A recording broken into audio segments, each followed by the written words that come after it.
Mesdames et messieurs, chères Iraniennes, chers Iraniens, et vous tous ici présents pour soutenir la noble cause de l'Iran libre.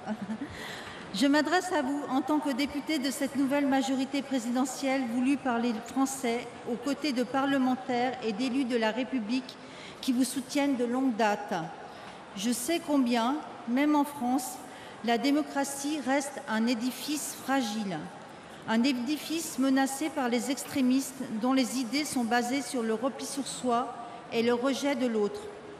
Ces idées menacent nos valeurs de liberté, d'égalité et de fraternité. Ces idées menacent la vision égalitaire et universaliste qui fonde les droits de l'homme. Ces idées, il faut les combattre sans concession et il s'agit d'un combat planétaire.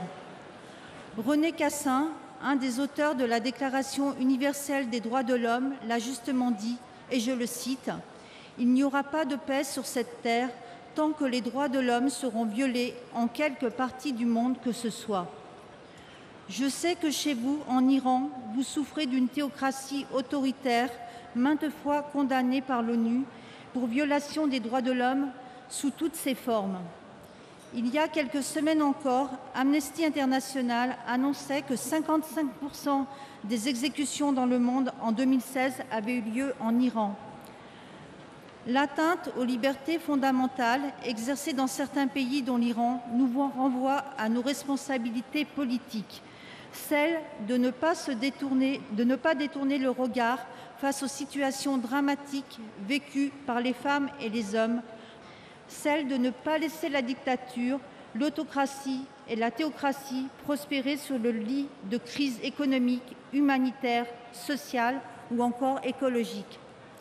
Dès lors, les pays démocratiques comme la France, patrie des droits de l'homme, ont de vrais défis à relever pour soutenir des peuples comme le peuple iranien.